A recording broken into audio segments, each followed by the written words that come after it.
It turns out that making these recordings is sometimes more trouble than it's worth. But I wanted to address the 1/6 insurrection more specifically concerning the rights of and the power authority of the vice president, because it was insinuated that the president at the time, Trump, was trying to bully Pence into throwing out slates of electors so that he could win the presidency and continue to maintain power in the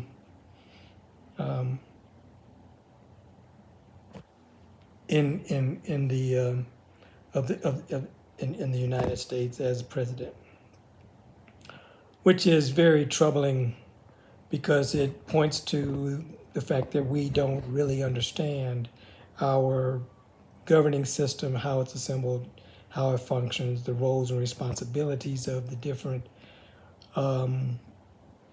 governing officials that we have. And so I wanted to address the power of the vice president. And I want to try to keep it simple for right now and discuss it more broadly when I talk about government and governing systems. The reality is that the vice president is the single person with the greatest authority in our governing system. And you might say, why?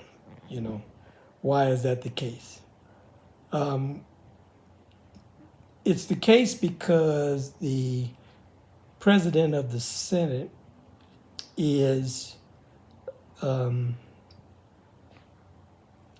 person of authority. That's what president means. President means the person who presides over that particular institution. And that person, to preside means person of authority. And the Senate actually is the established government authority. Okay, and how do I know that?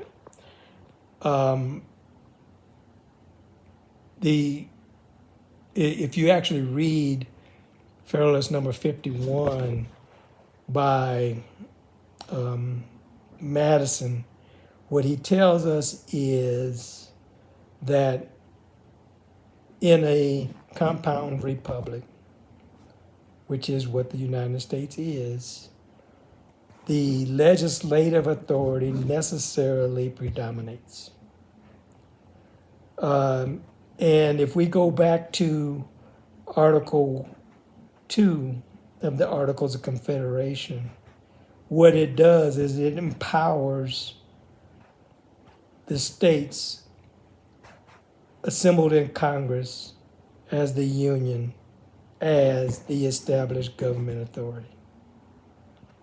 And so the vice president, when they wrote the Constitution, they gave the vice president authority over the Union in the United States and Congress assembled.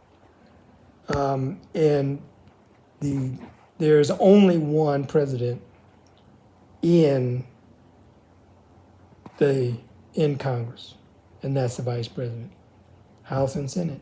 Why? Because Congress is an assembly of the states, regardless of the fact that it's a bicameral legislature now. It's still an assembly of the states with legislative processes. It's a legislative assembly. That's how they make decisions, how they make collective decisions. So what is being governed? That's decision-making is being governed. Collective decision-making is being governed by what? What's the governor?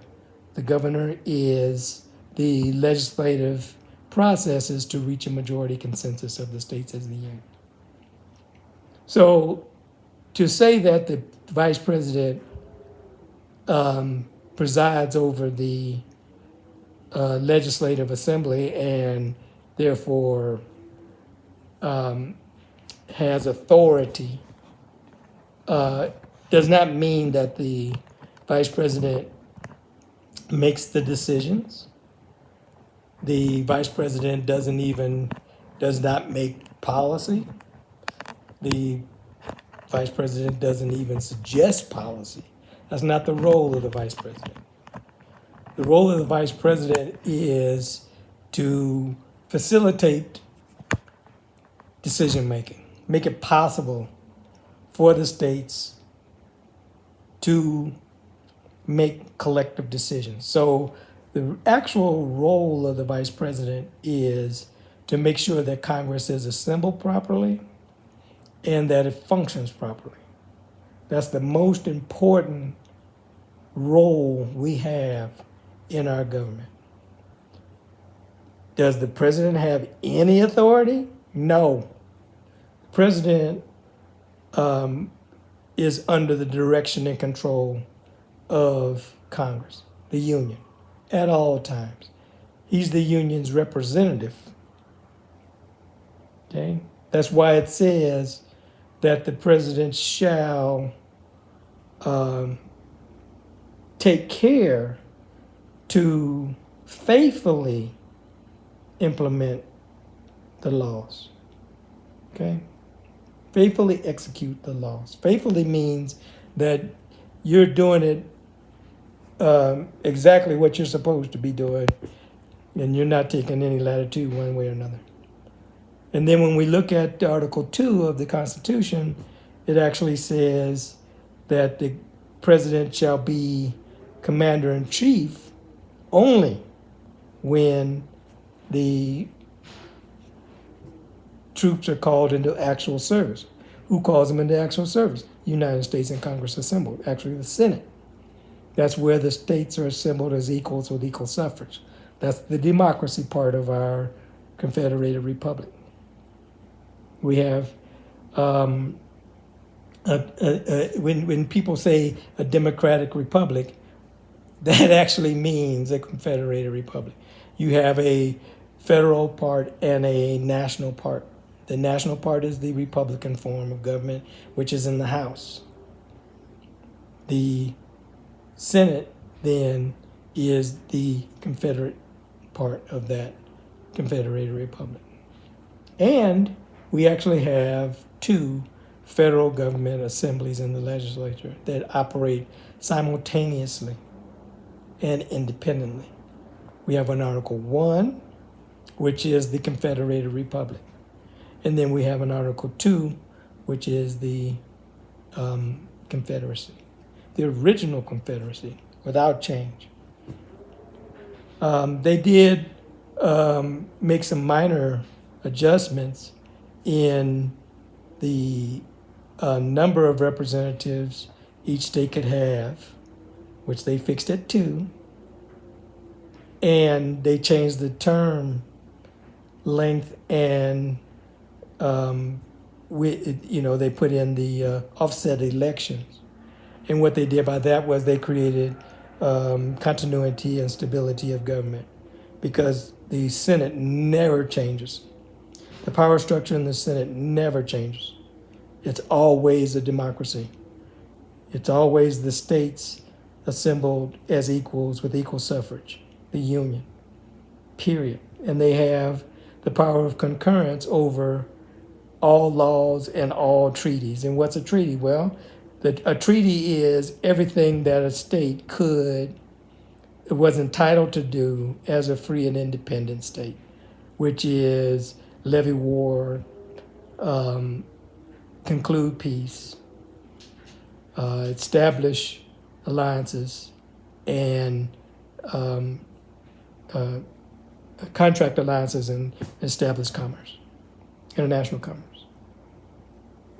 Those are things that the states had to do together as a union, and that's all covered under the Article 2 Assembly of the States as the Confederacy. The Article 1 is covers all domestic issues and how the states interact with each other. So the vice president actually presides over all that, and he has to maintain order, which means that he has to make sure that it's properly assembled and that it functions properly. And that's the most important job we have.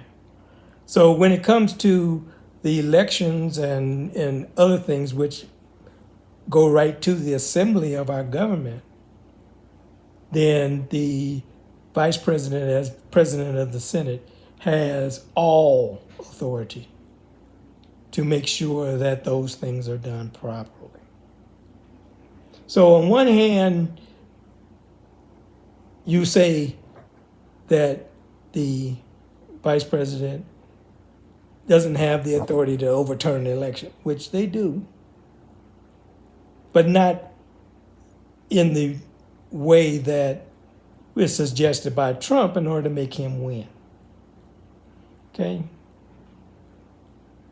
The vice president has to, when he receives the lists from every state, certified lists, then he checks the certification, which tells him that they did everything they were supposed to do in the time frame they were supposed to do it. And what do I mean by that? Well, they have to choose the right number of electors at the same time in every state. And how do you determine how many electors they're supposed to have? Well, what it says is that each state shall have a number of electors equal to the number of senators and plus the whole number of representatives that the state may be entitled to in Congress. Well, how many is that? Well, that's the number that you divide the population of the state by the proportionality constant, which is 1 for 30,000, and it tells you how many representatives each state gets. That's usually a fractional number because there's a fractional representative that's calculated. And the boundary conditions of do not exceed 1 for 30,000 means that they have to truncate the fractional representative in order not to exceed 1 for 30,000.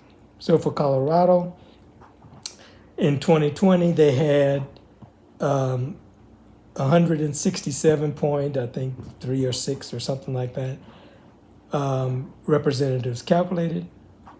If they truncate that fractional representative, they have 167. That's how many they are entitled to based on their percentage of the population, which is how they're apportioned representation and suffrage in the House. So for their electors, they needed to appoint 169 electors. And they had to appoint those electors on the same day. Not just the same day, at the same time in every state. Okay? So you have the number of electors and when they appointed those electors. Those are the first two factors. The next factor is, did they choose persons by the criteria that they're required to, which is each elector has to choose 2 persons to put on their state's list, at least one of which cannot be a resident of the same state as themselves, at least one. And they have to choose a person who is of U.S. natural-born citizen. They have to have reached the age of 35 by the time of choosing, okay? Not by the time that they would actually serve, but at the time of choosing. That means at the time that the elector chose them, they'd have to be 35 years old. Okay? And then they have to be a resident within the United States for 14 years prior to them being chosen. Okay? And they have to do it on the same, the electors have to make their choices on the same day as every other state in the union. Okay? So the time and day for the electors to be appointed and give their votes to make the list have to be done, that Congress decides when that is done, the time and the date. Then they have to certify the list. Why? Because they're looking over the list in their state, and they make sure that every elector made the choices that they were supposed to make based on that criteria, those requirements. And if one of the electors did not meet the requirements, then that elector has to change their choices before they can certify the list and submit it. Then what happens to the list? Then that list is sealed and transmitted to the seat of government, directed to the president of the Senate, which is the vice president. Okay? So when he gets it, that's what he checks. That they did everything, they got the right amount of electors, they have the they made their choice, they chose their electors at the same time. They voted on the same day. They made their list on the same day, and they transmitted it to the seat of government, directed to the president of the Senate properly. Okay. That's what he's checking. So when he looks at our election, how many of those things did they violate? Well, they violated every one of them. They don't have the right number of electors. The electors aren't chosen at the same time. And to actually understand that, what they're trying to do is choose the electors by the popular election. So you have a popular election, you choose a candidate, and then the candidate chooses a slate of electors that's going to vote for them to win the election. Okay? And if we look back to Florida, Bush v. Gore, they definitely didn't do that at the same time in every state. So that's a violation right there. Okay? And then, did they make a list? No. They didn't have a list because the electors don't vote. And to say the electors vote is actually like a misnomer because they don't vote for a winner. They only form a list. Okay? They're only forming a list from their state. And then that list does two things. It identifies all the potential candidates that the electors have vetted that they feel have the necessary qualifications and suitability for the offices. Okay? And they rank their choices by the number of votes each one of them got in their state. And then when those are compiled, then you have a master list that ranks all the people who receive votes for those two offices. And then what happens? Well, at that point, that's when the states are empowered to make the decision. Okay? They take the top 5 people from that compiled list and then they vote, one vote per state, and a majority of the states is necessary to the choice. So the states choose the president. The president is not chosen by the electors. Well, I'll put it like this. Yes, the person who becomes president is identified by the electors, but the president is not chosen. Who becomes president? The winner is not chosen by the electors. It's chosen by the states.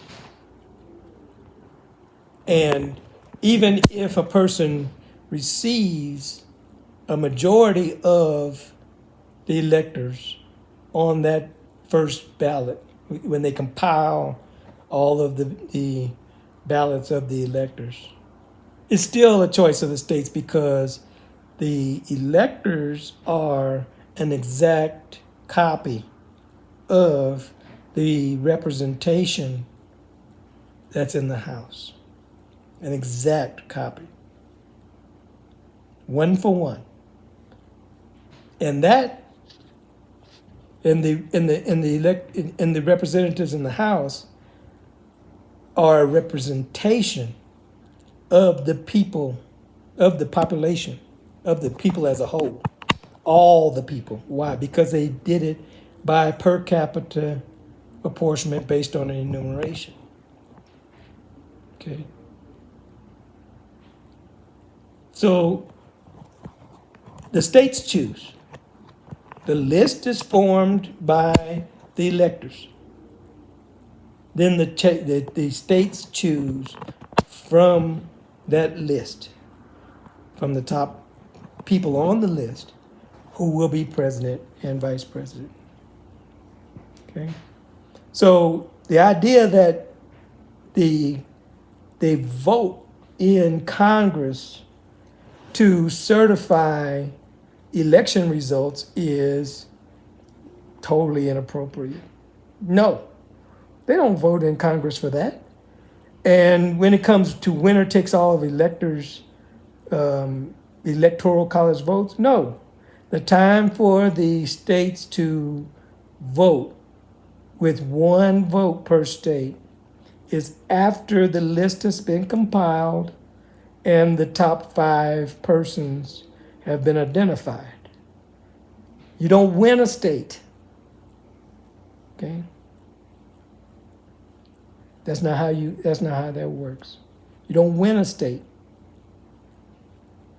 A state is only preparing a list of candidates that they have chosen, not only in their state, but nationally, that they believe can be the President of the United States. And then when those lists are combined, you have a ranking of those people. And then you have the top 5 on that list is who they will deliberate over and then vote to choose who will be the president of the United States. And a majority of the states are necessary to the choice. So they have 5 people on the list, they vote on those 5 people. And why is that important? Because the idea that somebody could get a majority on the electors' votes alone was put in there, but they never, it's almost impossible. The only reason why Washington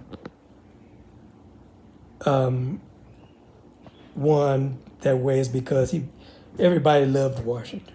Okay, that's why it's probably would have been better if Washington would have turned it down, because then the system would have worked like it was supposed to. But if we get back to what the vice president's role is, when he has the power to make sure that Congress is assembled properly and that it functions properly. And right now, it's not being assembled properly and it's not functioning properly. Because the states are not being assembled. Parties are. And so even when you think about a committee, every state has a right to have somebody on a committee. And there's no decisions that can be made in a committee. You can't block legislation by a committee. The committee is only for fact finding and doing all the other stuff. It make a report so that they can bring it to the full Congress, either in the House or the Senate, and then the states can vote to determine whether or not on the choices that the committee has identified. So the committee has no power to make any kind of decision because all the decisions have to be made by the states as the union, in the House and the Senate. Yes, the states have proportional suffrage in the House. That just means that the largest states control basically the scope and cost of all expenditures. But that is balanced against the states as equals in the Senate. So the 9 states that could form a majority in the House is definitely offset by the 41 states in the Senate that could vote against it. So then it would do what? It would go back to the House for reconsideration until they could actually reach a majority consensus in the Senate for concurrence. So the assembly of our government and how it functions is very important. And that's why the vice president has to be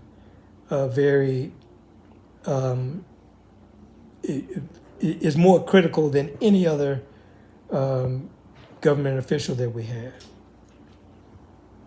And that's why the president can't choose the vice president, ever. They don't work together. The vice president doesn't work under the president, doesn't work for the president, doesn't work with the president, they don't have anything in common. One presides over the executive departments under the direction and control of the Senate, the states as the union. The other presides over the union, but does not, so he has authority to do what? Make sure that it's assembled properly and that it functions properly to make what? The collective decisions of the states as the union. So when we get to that point where we understand this, that we are now in a Article 1, basically 1 and 2, constitutional crisis. And the only way to fix it is if the states as the union fix it. Because they wrote the Declaration of Independence, they wrote the Constitution, and they wrote the Articles of Confederation, all 3 states as the union. And they're the only ones that can fix it. All right, thanks.